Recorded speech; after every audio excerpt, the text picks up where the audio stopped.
역대하 6장 24절 25절입니다. 만일 주의 백성 이스라엘이 주께 범죄하여 적국 앞에 패하게 되므로 주의 이름을 인정하고 주께로 돌아와서 이 성전에서 주께 빌며 간구하거든 주는 하늘에서 들으시고 주의 백성 이스라엘의 죄를 사하시고 그들과 그들의 조상들에게 주신 땅으로 돌아오게 하옵소서. 아멘. 기도하겠습니다.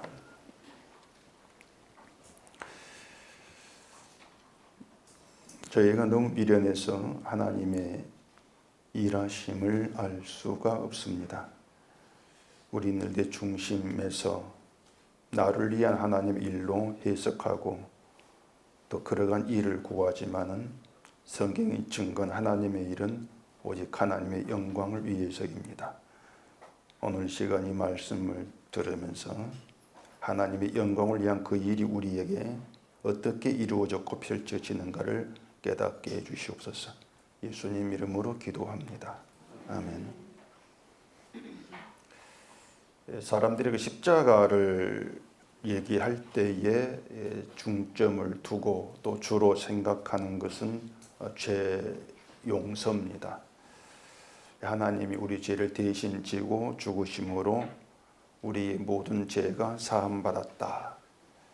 이것이 이제 보편적으로 교회가 얘기하고 또 사람들이 믿는 십자가입니다.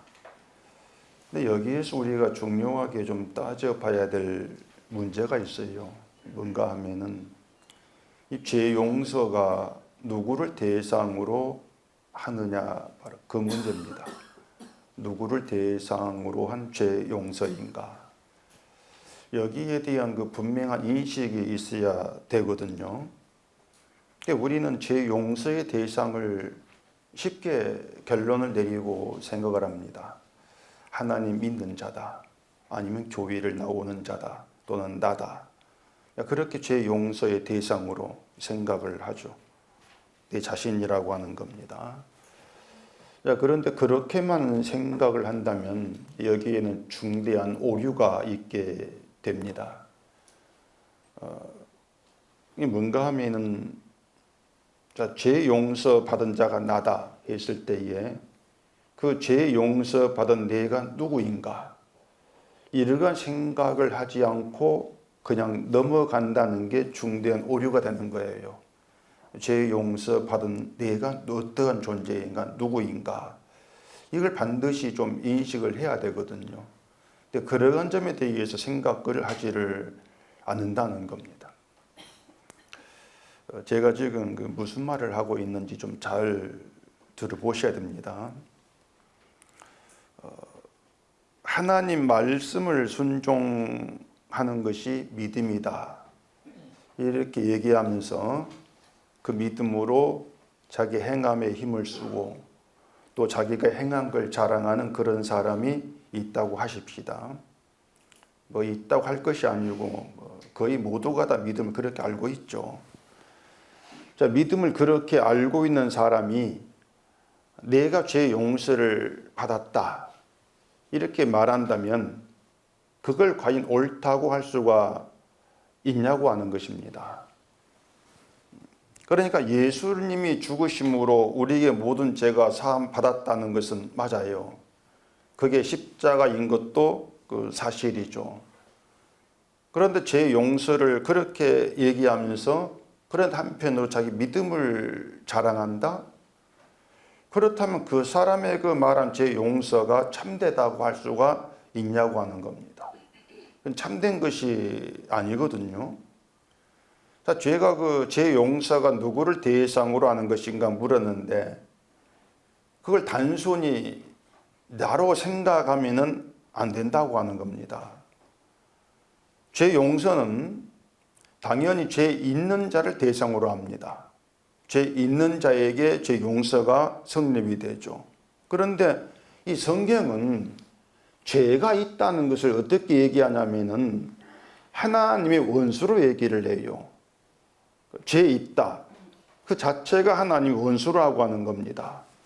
무슨 말이냐면 하나님의 원수인 나, 그런 나의 모든 죄를 아들의 피로 사하셨다. 그렇게 생각을 해야 될 문제라고 하는 것입니다. 그러니까 죄 용서의 은혜, 예수님의 피의 능력은 하나님의 원수까지 거룩한 자가 되게 하고 하나님의 아들이 되게 했다. 그렇게 이해를 하셔야 한다는 것입니다. 제가 지금 왜 이런 말을 드린가 하면은, 자, 죄 용서가 대상이 나다. 근데 그런 내가 누구야? 나는 교회를 잘 다니고 하나님을 열심히 믿고 있는 그런 나야. 이렇게 생각해 버리면은 내가 하나님 원수가 아닌 게 되지 않습니까? 죄 용서를 받았다고 하면서 하나님 용서가 아닌 게 되는 것이에요. 그 죄 용서가 거짓이라는 겁니다. 그게 참는 것이 아니다. 근데 지금의 기독교가 죄 용서를 그렇게 알고 넘어가기 때문에 거기에는 중대한 오류가 있다. 그렇게 말씀을 드린단 말입니다. 그래서 죄 용서를 얘기할 때는 반드시 하나님의 원수라고 하는 것, 그 원수가 그 죄 용서 받은 자의 자리가 돼야 돼요. 그게 여러분 자리가 되어야 한단 말입니다. 근데 만약 나는 믿음으로 행하기 힘쓰고 있어, 그런 생각으로 죄 용서를 말한다면 그것은 하나님의 원수란 자리가 아니라 사탄이 깔아주고 있는 의의 자리에서 말하는 용서라는 점에서 거짓된 것이다. 그건 십자가 용서가 아니다. 그렇게 되어진다는 걸 여러분 반드시 좀 인식을 해야 되는 것입니다. 그 23절에 악한 자의 죄를 정하여 그 행위대로 머리에 돌리시고, 그 솔로몬의 기도가 있었지 않습니까? 죄를 정하여 그 다음에 이어지는 것이 죄를 사하시고, 그게 나온단 말이에요. 25절 보겠습니다. 주는 하늘에서 들으시고 주의 백성 이스라엘의 죄를 사하시고 그와 그 열조에게 주신 땅으로 돌아오게 하옵소서. 이 솔로몬의 기도를 찬찬히 읽어보게 되어지면 굉장히 놀라운 기도를 하고 있어요. 지금의 십자가의 모든 의미가 담겨있는 그런 의도를 지금 하고 있는데, 그래 솔로몬의 기도가 굉장히 저를 놀랍게 합니다. 어떻게 이런 기도를 하게 되었지? 솔로몬의 기도에서 우리가 반드시 기억해야 되는 것이 뭔가 하면은, 죄를 정하시고 죄를 정한 다음에 죄사함이 나온다는 얘기입니다. 죄를 정한 다음에 죄사함이 있다. 자, 그러면은 죄는 누가 정합니까? 이게 죄야. 그 죄를 누가 정하는 거예요? 누굽니까? 하나님이죠. 죄를 정할 수 있는 권한은 하나님께만 있어요. 하나님이 율법 주신 것이 죄를 정하신 것이란 말입니다. 죄는 우리가 정하는 게 아니에요. 우리가 우리 마음대로 이게 죄다 그렇게 정하는 것이 아니란 얘기입니다.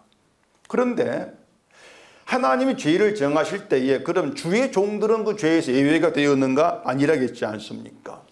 23절에 주의 종들을 심판하사 그리고 악한 자의 죄를 정하여, 그 말을 잘 생각하셔야 한단 말입니다. 그러니까 주의 종들도 심판을 받아야 될 원수고 악한이다, 악한 자다.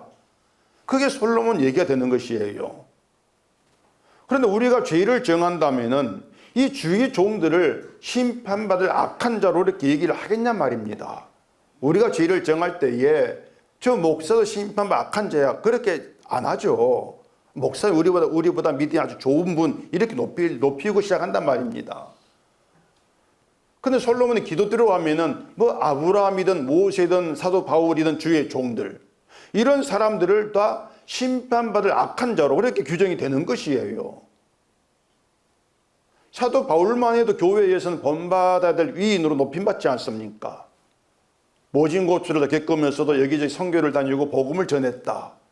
그런 바울의 행적들, 그 업적들, 그것들을 오면서 도무지 바울은 악한 자, 심판받을 자로 우리는 그렇게 평가하지를 못하는 것이죠.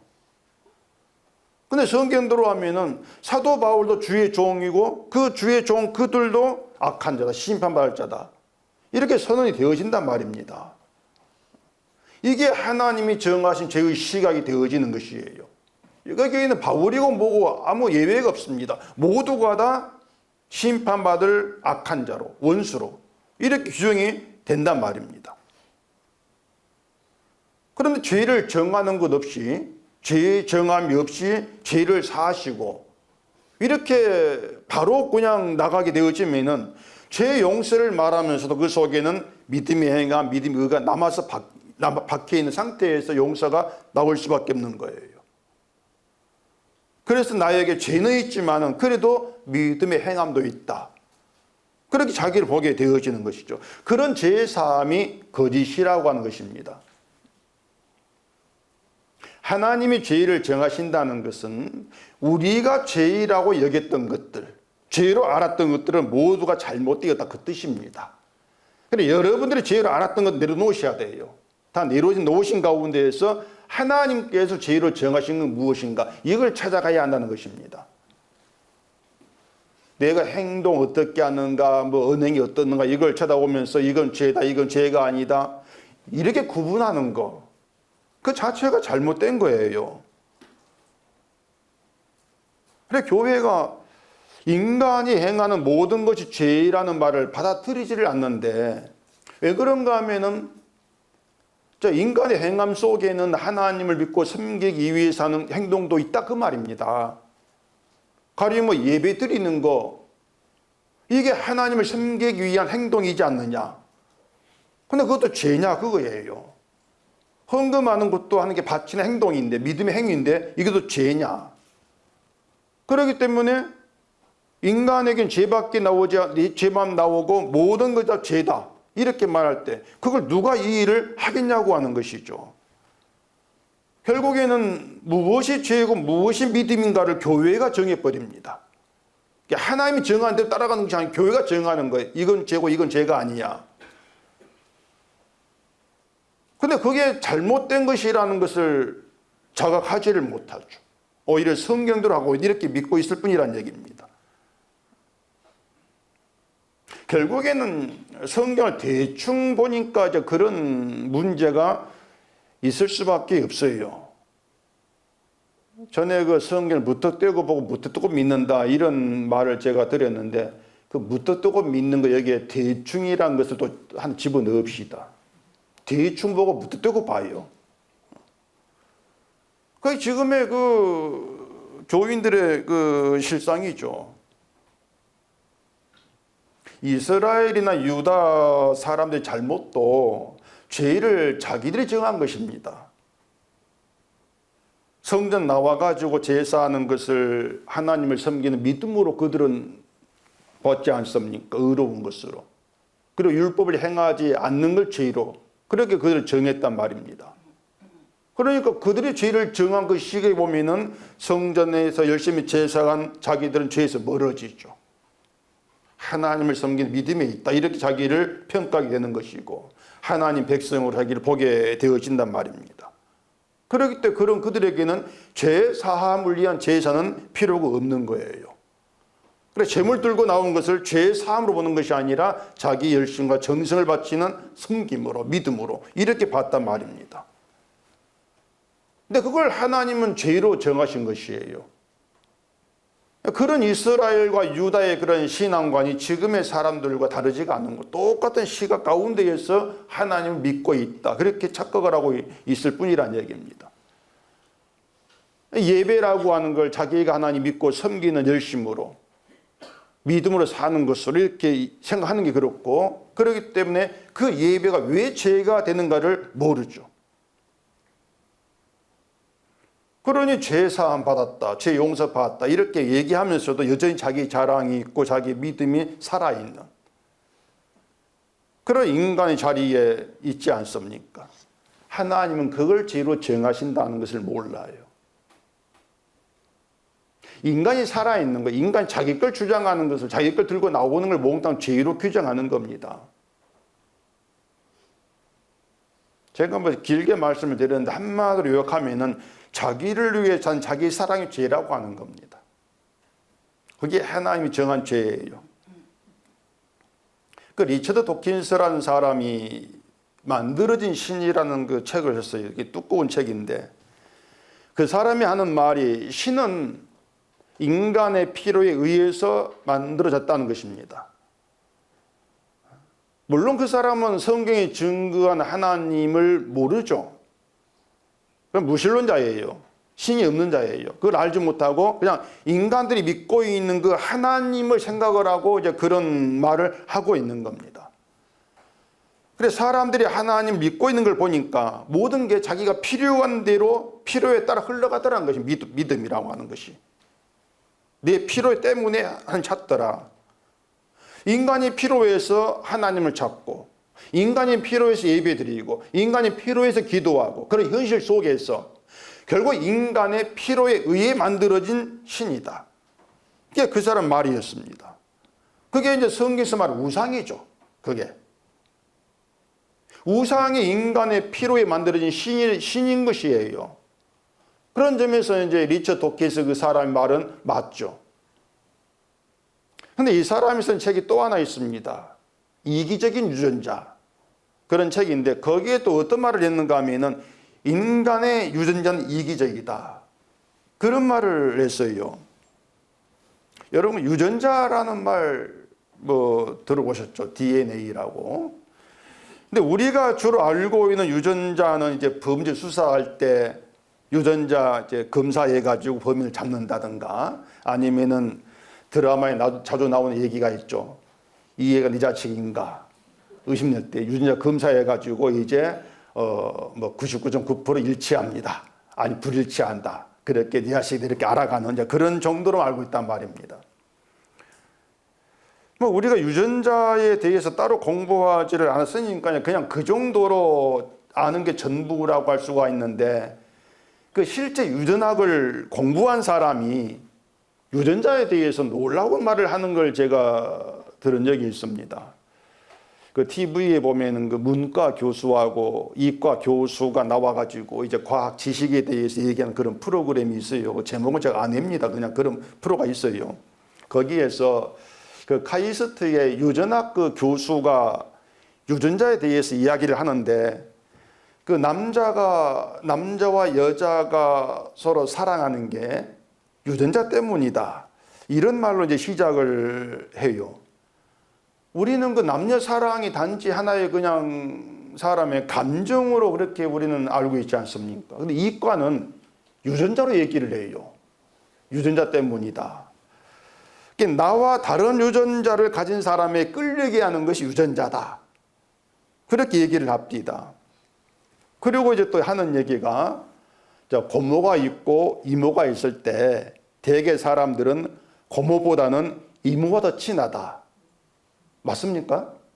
저는 고모가 예전에 돌아가셔가지고 잘 모르는데 이모가 꽤 친했어요. 이모하고는. 근데 그게 되게 맞는 그런 말인가 보더라고요. 근데 그것도 유전자 때문이라는 거예요. 유전자가 외가 쪽과 좀 친하게 돼 있다는 것입니다. 그래서 식당에 일한 분들을 부를 때 고모라고 안 부르죠. 되게 거의 이모라 부르지 않습니까? 근데 그것도 저는 그냥 그런 거 되는데 유전자 때문에 이모라고 이렇게 부른다는 거예요. 고모보다 이모가 더 친근하게 다가온다. 그런 얘기를 합니다.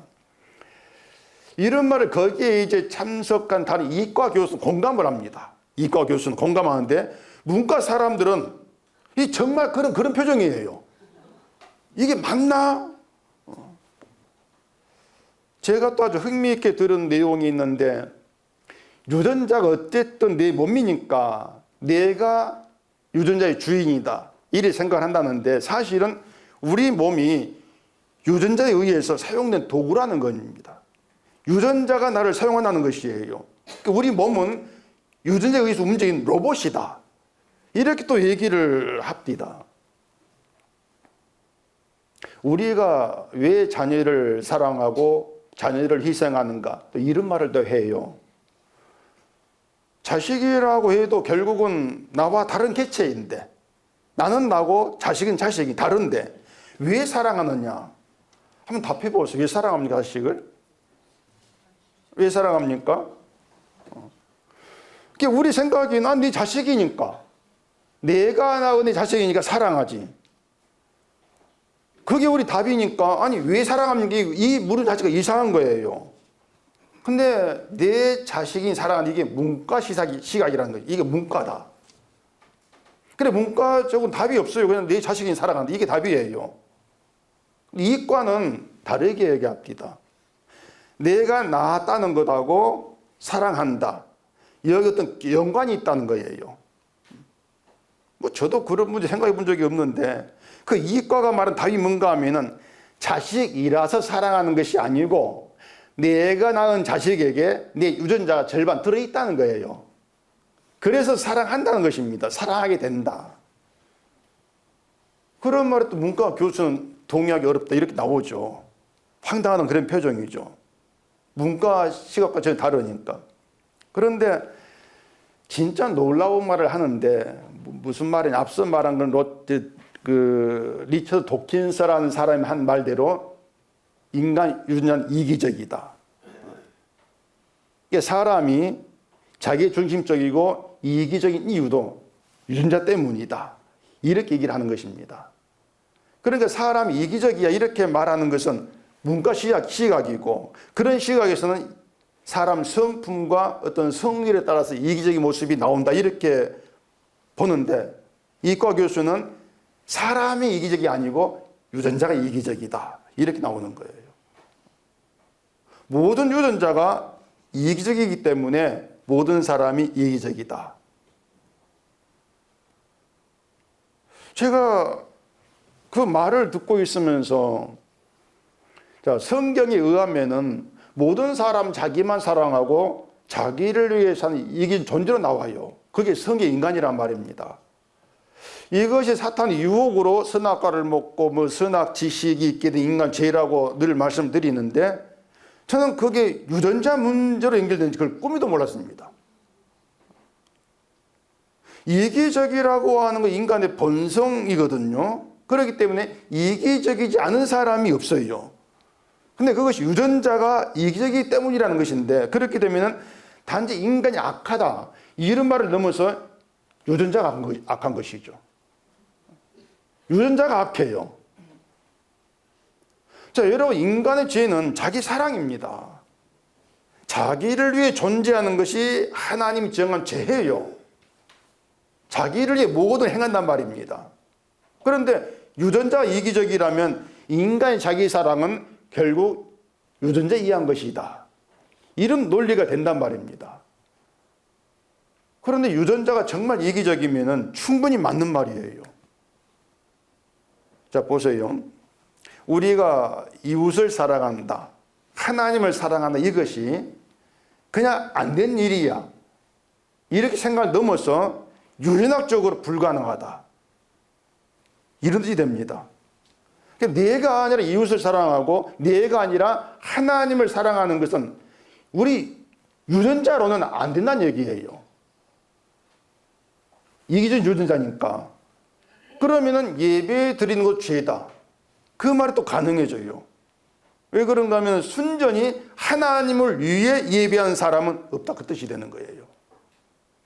우리 유전자를 가지고는 나 말고, 날 위해서 말고 순전히 하나님을 위해 예배하는 그런 행함은 나올 수가 없다. 왜? 인간 유전자가 그렇게 되어 있기 때문에. 그러면 되지 않습니까? 결국 우리 유전자 가지고는 자기를 위해서 나에게 득이 될 걸 기대하고 예배 드리는 이것밖에 없기 때문에 예배 드리는 게 죄로 연결될 수밖에 없는 거죠. 이웃을 도와주고 구제하는 것도 내 생계가 곤란해질 정도까지 하진 않습니다. 그렇지 않습니까? 근데 그것도 이과적인 시각대로 하면은 인간 유전자가 그렇게 생각 먹었다는 것입니다.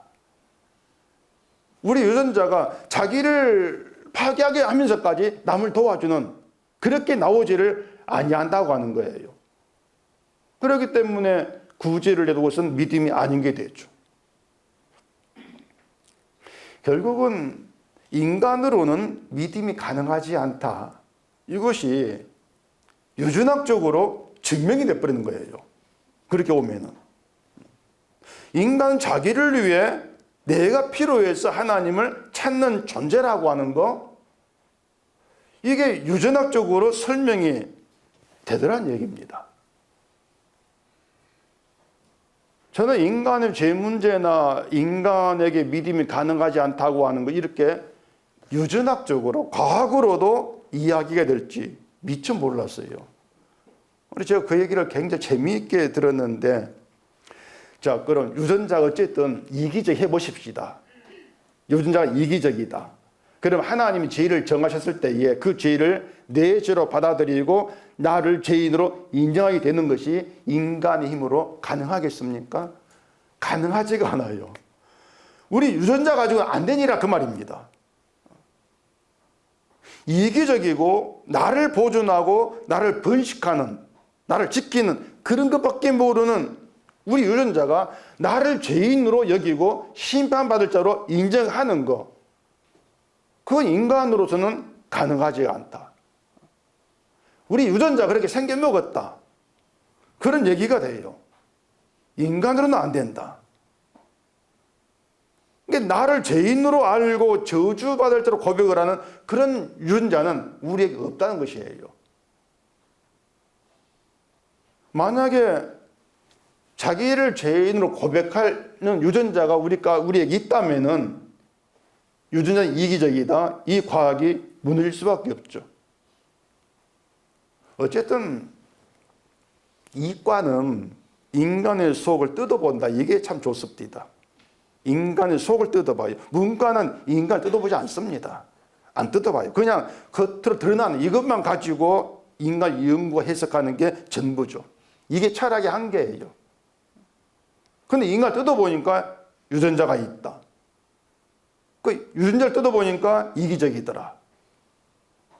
그런데 그 이기적이라는 것을 하나님 죄로 정하셨다는데, 자기를 이기적인 존재로 인정을 하고 구원받지 못할 죄인으로 여기게 되는 것은 인간을 뜯어본다기 답이 없다, 이렇게 되어지는 것이죠.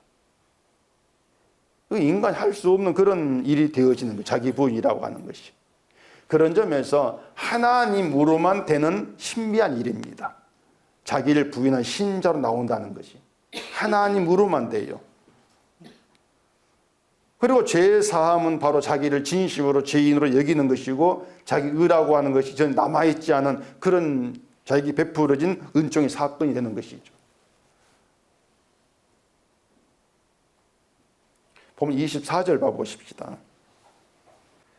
만일 주의 백성 이스라엘이 주께 범죄하여 적국 앞에 패하게 되므로 주의 이름을 인정하고 주께로 돌아와서 이 성전에서 주께 빌며 간구하거든. 자, 이스라엘이 적국 앞에 패한다. 그건 이제 뭐 그들 군사가 부족하거나 무기가 부족하거나 그런 문제가 아니에요. 솔로몬은 적국이 패한 것을 하나님께 범죄해서 이렇게 해석합니다. 범죄로 얘기를 하죠. 그러면 자, 자신들이 범죄해서 하나님 적국에 패하게 하셨다, 이걸 이스라엘 알았다고 하십시다. 그럼 어떻게 해결하겠습니까? 어떻게 해결해야 되겠어요? 내가 범죄한 것이 뭔가, 죄 지은 걸 찾아서 회개하고 다음에 용서를 구하고 앞으로 범죄하지 않으면 하나님께서 다시 원래대로 회복시켜 줄 것이다. 이것이 죄와 죄로 인한 징벌에 대한 인간의 생각입니다. 뭔가 해결해 보려고 하는 거죠. 죄 때문에 심판받았어. 그럼 내가 죄를 해결하면 되겠네? 그 인간 생각이란 말입니다. 그러니까 죄에 대해서 후속 조치를 한다는 거, 그게 자기를 위한 것이란 말이에요. 그런데 솔로몬의 기도는 다릅니다. 자, 주의 이름을 인정하고 주께로 돌아와 이 성전에서 주께 빌며 간구하거든, 이렇게 말했지 않습니까? 그 주의 이름을 인정하고, 그 말은 사람이 자기 이름으로 행하는 모든 일을 다 부인한다, 그 뜻이에요. 주의 이름 인정한다는 것이. 그래서 주의 이름 앞에, 자, 여기에 주의 이름인데 그 주의 이름 앞에 내 이름은 자랑되고 높임받은 이름 되지를 못합니다. 이걸 담고 있는 게 주의 이름을 인정하는 것이란 말입니다. 자, 다시 찬찬히 생각해 보십시다. 솔로몬의 기도가 뭔가 하면은 주의 백성 이스라엘이 주께 범죄했다는 겁니다. 범죄했습니다. 자, 그럼 여러분이 볼 때 여기에서 이상한 점이 좀 없습니까? 저는 있어요. 뭔가 하면은 주께 범죄한 자를 변함없이 주의 백성 이스라엘을 부른다는 것입니다. 주의 백성 이스라엘 이렇게 해놓고 주께 범죄한 자 이렇게 나오지 않습니까? 사람들을 보면은요, 내가 하는 일이 안 되고 힘든 일이 주어지면은 내가 하나님 어떤 문제가 있는가 그렇게 자기를 생각하게 되어 있습니다. 내가 죄 지은 거 있어가지고 뭐 징벌을 받고 있는 것인가? 그러면 내가 하나님 사랑을 받는 것인가? 내가 성도인 것이 맞는 것인가? 그런 생각들을 이제 하게 되거든요. 하나님을 나를 위해 일하시는 분을 알고 있고, 그럼 내가 믿음이 조금이면 내가 의원하고 나에게 필요한 것을 하나님 채워주신다 이렇게 믿고 있으니까 하는 일이 안 되고 실패하면은 하나님에 대한 내 관계를 뜯어보면서 뭔가 문제가 있기 때문이야 그렇게 흔들리고 깨어지게 되어진단 말입니다. 이기적인 유전자로 인해서 나를 위해 나의 필요로 인해서 하나님 믿었는데 아니 내 일이 실패를 내 적국에 패한다 그런 상황에서라면은 하나님 관계가 흔들리지 않고 계속 유지될 가능성이 없어요. 뭔가 흔들린단 말입니다. 나의 문 찾으려고 한다는 것이죠. 그래서 그 내 문제를 찾아가지고 조금 믿음으로 고치면은 그런 하나님 다시 나를 도우실 것이 아닌가. 이게 지금 기독교인들이 하나님 믿고 찾는 방식이란 얘기란 말입니다. 그렇기 때문에 오로지 자기밖에 모르고 자기를 위해 믿는다는 것이 확실히 드러나고 있는 것이 지금 교회의 현실인 것이에요. 인간은 근데 그런 식으로 믿을 수밖에 없단 말이에요. 그런 인간의 믿음에 기대할 게 없는 것이죠. 근데 솔로몬의 기도는 다릅니다. 주께 범죄했는데, 범죄한 자인데 여전히 주의 백성 이스라엘을 지지한다는 얘기예요. 범죄했는데 주의 백성이니까 범죄한 걸 봐달라 그 얘기가 아니란 말입니다. 주께 범죄해도 범죄를 해가지고 하나님 적국에 패하게 했는데도 불구하고 주의 백성이라는 그 신분에는 변함이 없다는 것이죠. 자, 그러면 주께 돌아와서 성전에 주께 빌고 간구하는 말은 어떤 이스라엘 돌아와서 기도하는 그 뜻이겠습니까? 성령과 기도하는 이스라엘 누구예요? 범죄한 자예요. 그게 솔로몬 기도예요. 범죄한 자로 돌아와서 성전을 향해서 기도합니다. 이렇게 되어진다는 말입니다. 주께 범죄한 걸 회개해서 용서를 받아가지고 죄 없는 자로 주께 돌아와 기도한 이게 아니란 말이에요. 이것이 바로 교회가 얘기하고 있는 뭐 기도하는 거 주님과 관계 전혀 다른 그런 내용이 되는 것이죠. 뭐 하나님 믿음 좋은 자, 죄를 짓지 않는 자, 죄를 지어 또 회개해서 용서받은 자 이런 자의 기도를 들으신다. 이게 상식으로 굳어지지 않습니까? 이런 모든 게 잘못된 것이라는 얘기입니다. 그래 사람 죄가 기억나거든 먼저 죄를 회개하고 용서를 받은 다음에 나 기도해야 됩니다. 이런 모든 게 솔로몬 내용과는 다르죠. 다시 말하는데 솔로몬은 범죄에서 적과 패한 자의 모습 그대로 성전에 나와가지고 주께 비는 거 그렇게 얘기를 하고 있다는 거예요. 다만 적국에게 패한 것으로 인해서 자기에게 알게 된 것이 있습니다. 그게 뭐냐면 말씀드린 것처럼 주의 이름 앞에 내 이름이라고 하는 것은 쓸모없는 것이었고 이걸 아는 거예요. 범죄와 적국에 패한 걸 통해서 내 이름은 쓸모없는 것이었구나. 그렇기 때문에 그 가운데서 주의 이름만 인정하게 되어지고 성전에 나와 기도한단 말입니다. 주의 이름만 인정한 가운데에서. 그리고 이제 주는 하늘에서 들으시고 이렇게 얘기되어지는 것이죠. 성전은 하나님 자기 이름을 두신 곳이랬죠. 됐죠. 성전 앞에 나온다는 것은 주의 이름 앞에 나온다는 그 뜻이 되는 것인데 내가 행한 일이 자랑이 되어지는 것, 내 공로를 가지고 나온다는 것은 주의 이름 앞에 또 내 이름을 가지고 나온다 그 말입니다. 그게 잘못된 거는 얘기예요. 하나님 그 기도를 들으시지 않는다는 것입니다. 쉽게 생각해 봅시다. 하나님이 우리의 기도를 들으신다고 했을 때에 믿음 좋은 자의 기도를 들으십니까? 심판받을 죄인의 기도를 들으십니까? 죄인의 기도예요. 믿음 좋은 자의 기도를 들으신 게 아니에요. 근데 사람들은 내가 하나님의 기도를 들을 만한 사람이 돼야 된다, 이리 알고 있단 말입니다. 교회가 그렇게 가르쳐 온 것인데 하나님께 원하는 결과를 얻기 위해서 거기에 합당한 조건을 갖춰야 한다는 것이에요. 그래서 자꾸 조금 믿음 되려고 한다는 얘기입니다. 복 받을 사람이 되려고 하는 것이고 기도 응답 받을 만한 사람이 돼야 된다. 그것 때문에 신앙생활이 얼마나 힘듭니까? 되게 애를 쓰고 있어요. 신앙 잘 알보려고. 믿음이 다 그런 식이란 얘기예요. 그러니 계속 내가 잘하고 있나 자기를 돌아보게 되어지는 것이죠.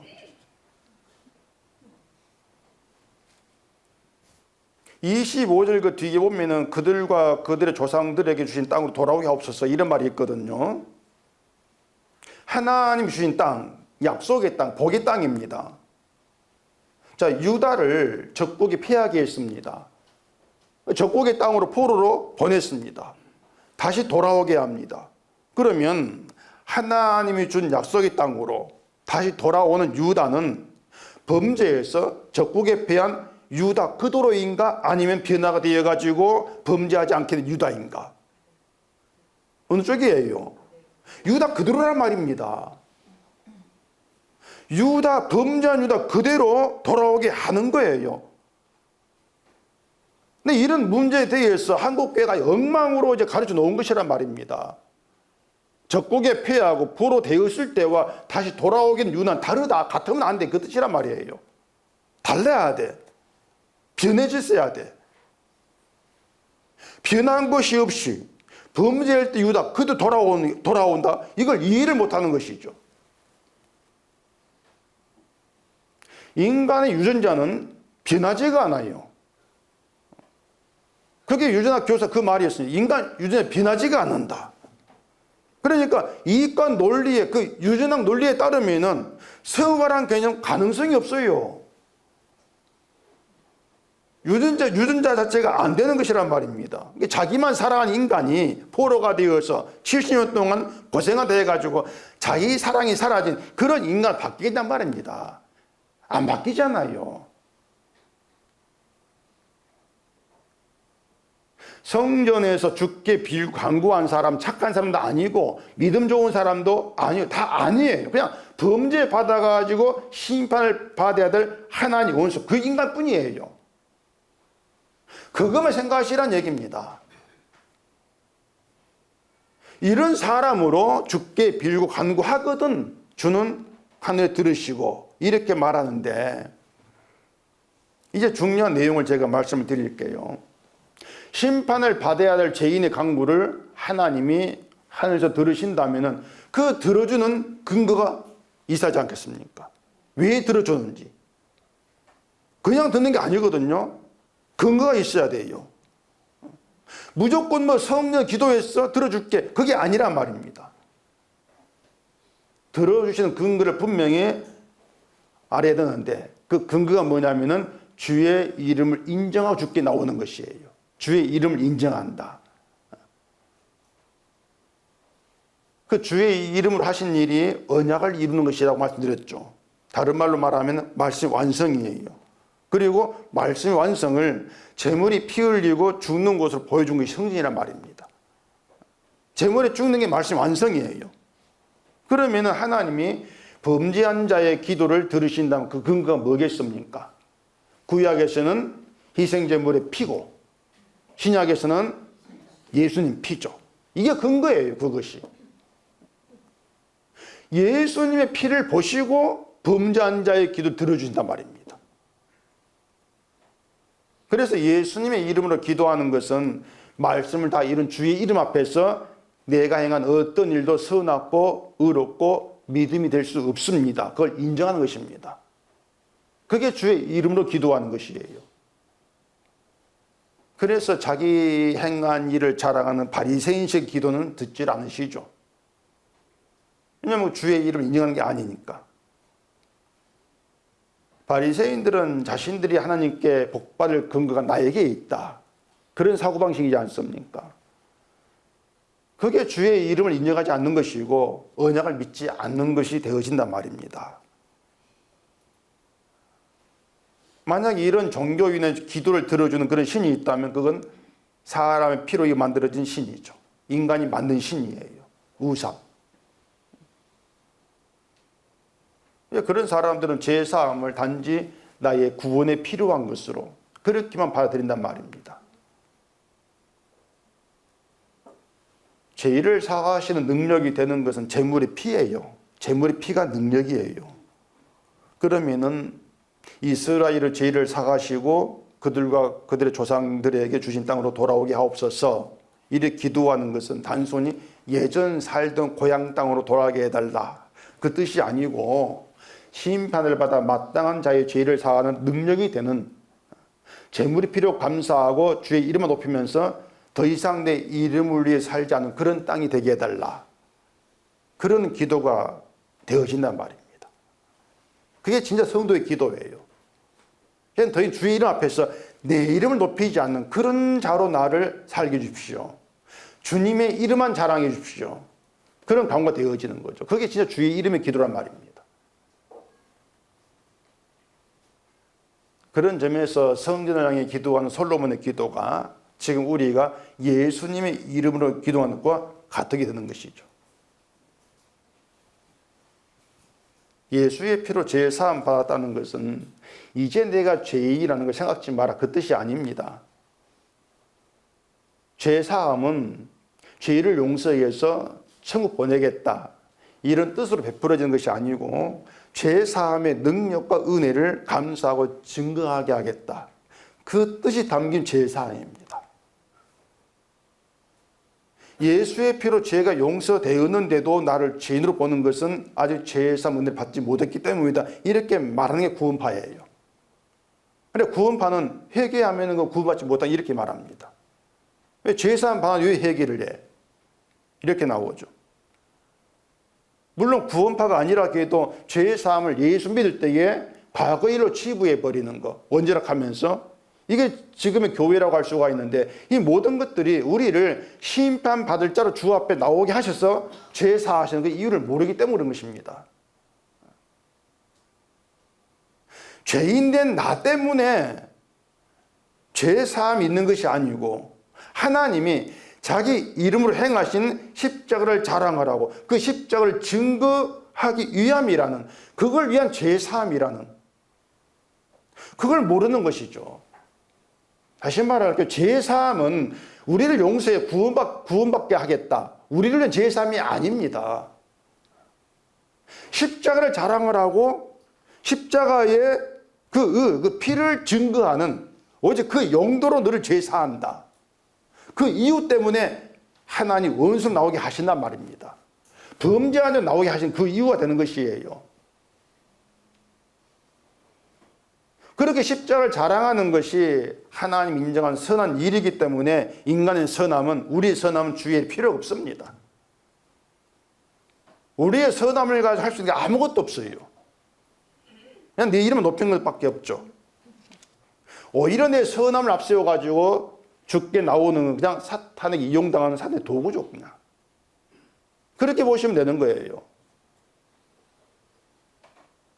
그래서 주의 이름을 인정한다고 하는 걸 쉽게 생각하면 안 됩니다. 우리가 할 수 있는 일이 아니에요. 오늘은 성경을 제가 찾아본 적이 없는데 한 권 찾아보겠습니다. 로마서 10장 보십시다. 로마서 10장 9절입니다. 내가 만일 내 입으로 예수를 주로 시인하며 또 하나님께서 그를 죽은 자 가운데서 살리신 것을 내 마음에 믿으면 구원을 받으리라. 사람이 마음으로 믿어 의에 이르고 입으로 시인하여 구원에 이르느니라. 자, 예수님을 입으로 시인한다. 예수님이 나의 주 되십니다. 나의 주인입니다. 이렇게 말하면은 그게 시인하는 게 되겠습니까?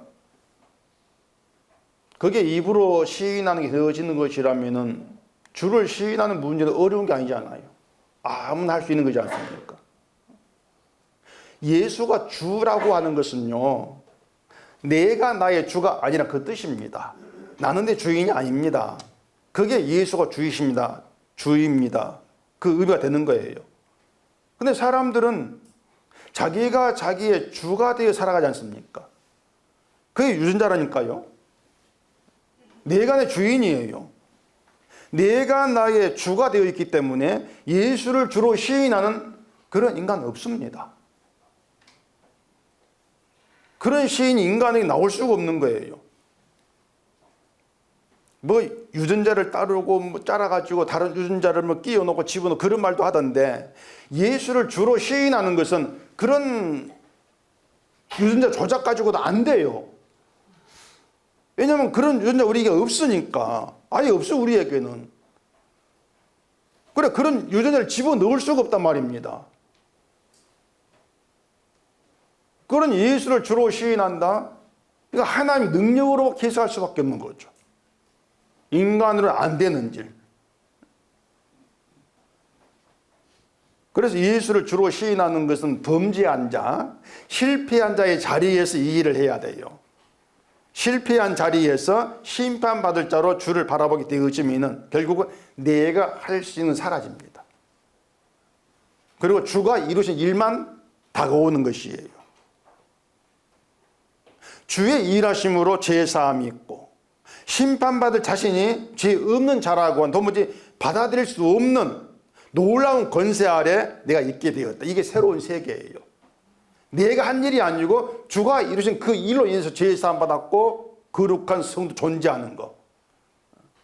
내 공로가 아예 들어있지 않는 것. 이게 새로운 세계란 말입니다. 이게 십자가지 않습니까? 그렇게 십자가만 자랑하는 게 주를 시인하는 거예요. 이게 오늘 본문 내용이 되는 것입니다.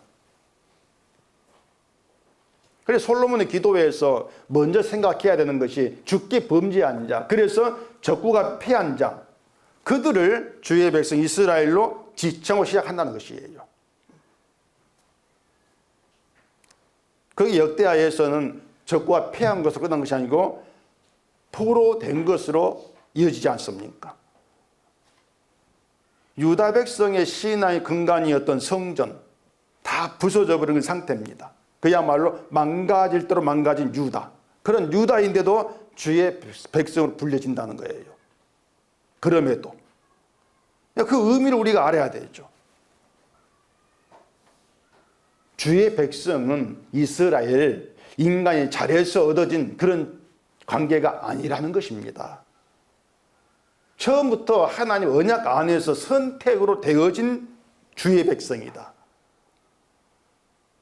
주의 백성으로 범죄하는 그들을 죄를 정하여 죄를 알게 하고, 범죄한 자로 성전에 나오게 하고, 제물의 피로 제사함 받는 그런 모든 내막들, 그걸 깨닫게 해서 주의 이름을 높이게 하겠다.